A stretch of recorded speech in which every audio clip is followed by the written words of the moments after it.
FC Potage, trop de crimes, Mr. White te guide dans l'esprit des monstres, là où tout se décide. Série de meurtres, dossier classé, le mal caché va tout révéler. Zodiac trace ses signes dans le sang. BTK joue son jeu terrifiant. Mafia silencieuse, balle en plomb. Kuklinski glace chaque nom. FC Potage, trop de crimes, Mr. White te guide dans l'esprit des monstres, là où tout se décide. Série de meurtres, dossier classé, le mal caché va tout révéler. Jusqu'en White, jusqu'en l'ombre. Bienvenue dans l'ombre. J'ai dans l'ombre. Dans la nuit noire, les ombres s'agitent. Des tueurs rôdent leur âme maudite. Bonjour à toutes et tous, bienvenue sur FC Podcast Chronique du Crime. Aujourd'hui consacré au gang l'Arian Circle. Gang né dans les prisons du Texas dans les années 80. Alors, asseyez-vous confortablement et soyez prêts à écouter un épisode passionnant. L'Arian Circle, un gang néo-nazi redouté aux États-Unis. En France, sa présence est marginale, mais elle a existé ou existe encore. Pour comprendre comment, il faut d'abord remonter à la naissance du gang de l'autre côté de l'Atlantique. Un univers où la violence est la règle, où la haine raciale n'est pas seulement tolérée, mais enseignée comme une vérité absolue, où la loyauté se mesure au sang versé. Voici l'histoire de l'Arian Circle, un gang suprémaciste blanc né dans les prisons du sud des États-Unis, et l'histoire de Dennis Layton Clem, l'un de ses soldats les plus radicaux. Un jeune homme aspiré dans une spirale de drogue, de paranoïa et de meurtre. Un épisode à ne pas écouter à la légère. Année 1980. Le département des services correctionnels du Texas, c'est un monde à part. Des blocs bétonnés, saturés de tension. Un mélange explosif d'ethnie, de gangs et de violence. Ici, la moindre faiblesse peut signer votre arrêt de mort.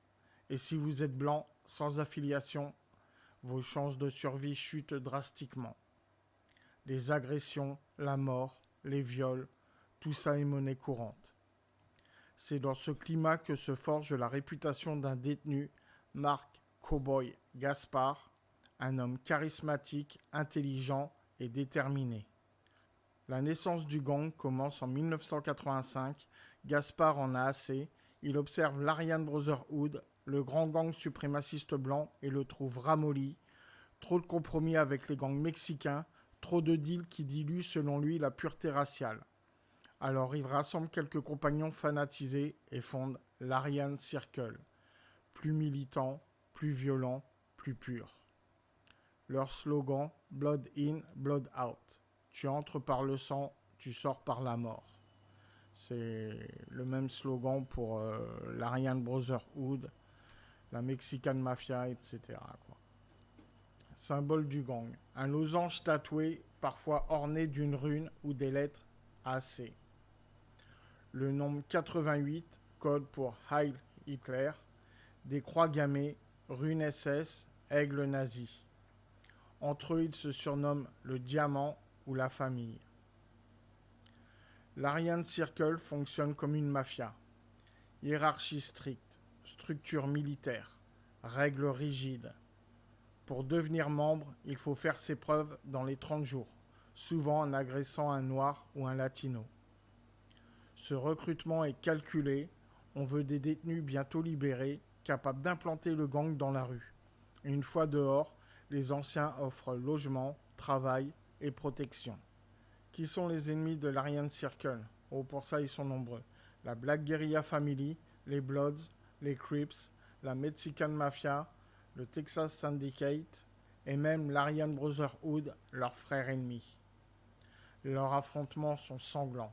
Bagarres collectives, attaques à la lame de rasoir, empoisonnement. L'influence du gang dépasse bientôt le Texas, Louisiane, Arkansas, Oklahoma, Mississippi et plus loin encore, Californie, Nouveau-Mexique. Derrière les discours idéologiques se cache une entreprise criminelle, trafic massif de méthamphétamine, laboratoires artisanaux dans des caravanes ou maisons isolées, revente en prison grâce à des complices, extorsion, usure, protection musclée. Les femmes associées aux gangs portent parfois un surnom, les Featherhood, soit les plumes en français, en hommage à leur nom de guerre comme Little Feather. Le début du déclin. Au départ, le cercle arien se voulait un rempart pour les détenus blancs, mais l'argent et la drogue corrompent tout. Beaucoup de membres deviennent dealers. Gaspard quitte le gang. Pour lui, Lacey, l'Aryan Circle, est devenu un monstre. Parmi les membres notoires, il y a David Dirty Dave McElroy, spécialiste en explosifs et trafic d'armes. Il y a Shane Luckett, commanditaire d'un assassinat impliqué dans la torture et l'exécution d'un membre jugé traître. Terry Blake, responsable de l'expansion en Louisiane, a survécu à 4 tentatives d'assassinat. Crystal Harrell, complice de Tanya Smith, soupçonnée d'introduire de la méthamphétamine en prison via son travail d'aide-soignante. Mais le membre le plus notoire et le plus connu de l'Aryan Circle reste Dennis Layton Clem. Des débuts marqués par la haine. 1983, Texas rural. Naissance de Dennis Clem. Famille éclatée. Enfance imprégnée d'idéologie néo-nazie. À 18 ans, il est condamné pour vol à main armée et agression aggravée.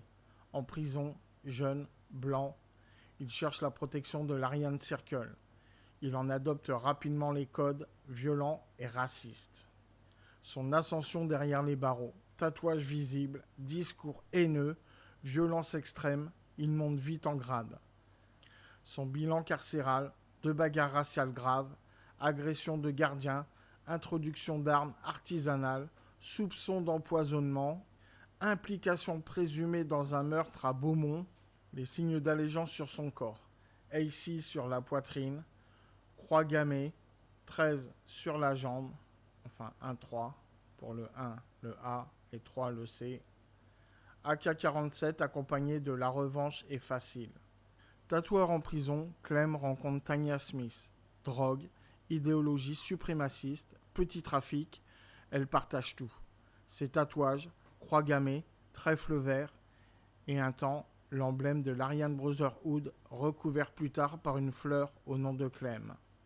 Libérés sous condition, Clem et Smith replongent vite dans la criminalité. 14 juillet 2007, comté de Harris, Texas. La scène se déroule devant la maison où loge Clem, une maison ayant appartenu à son père, décédé quelques semaines auparavant. L'adresse exacte n'a jamais été rendue publique. En début de soirée, un camion s'arrête devant la maison. À bord, Brandon Lewis, 19 ans, Brian Davis, 15 ans, et un troisième occupant blanc dont l'identité n'a jamais été révélée. Un ami de Clem sort pour leur parler, les mots s'enveniment, un coup de feu éclate, l'ami de Clem est blessé à l'épaule. Clem rentre dans la maison, ressort avec un AK-47 et ouvre le feu sur le camion qui tente de repartir. Les balles frappent sur la carrosserie, Lewis et Davis meurent sur le coup. Le troisième occupant est grièvement blessé. Clem et Tanya Smith prennent immédiatement la fuite. La tragédie de Bastrop. Du 5 au 10 août 2007, il se cache à l'hôtel Best Budget Inn de Bastrop, Louisiane, juste en face du commissariat. La chambre est louée sous le nom d'Alex Brendel, un autre membre de l'Aryan Circle. 10 août 2007. Environ 13h30, les détectives John R. Smith, 40 ans, et Charles G. Wilson Jr., 34 ans, enquêtent sur une voiture volée liée à Clem. Ils frappent à la porte. Clem ouvre le feu dès leur entrée. Les 2 policiers sont tués sur place. Tanya Smith, présente, sort un instant puis retourne dans la chambre. 2 ambulanciers arrivés pour secourir les victimes sont à leur tour blessés par des tirs. Un siège du SWAT commence. Clem sort en tirant. Il est abattu, touché à plus d'une quinzaine de reprises.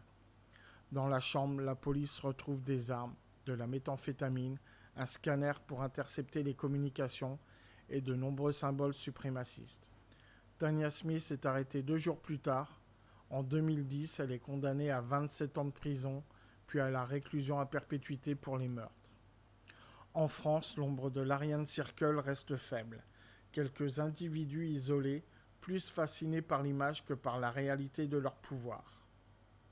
Juillet 2012, Renaison, dans la Loire. Sur les murs de la gendarmerie, d'un kebab et d'un local Emmaüs, croix gammée, SS, juifs, collabos, mais aussi AC et 77. Les enquêteurs identifient rapidement Ambroise B.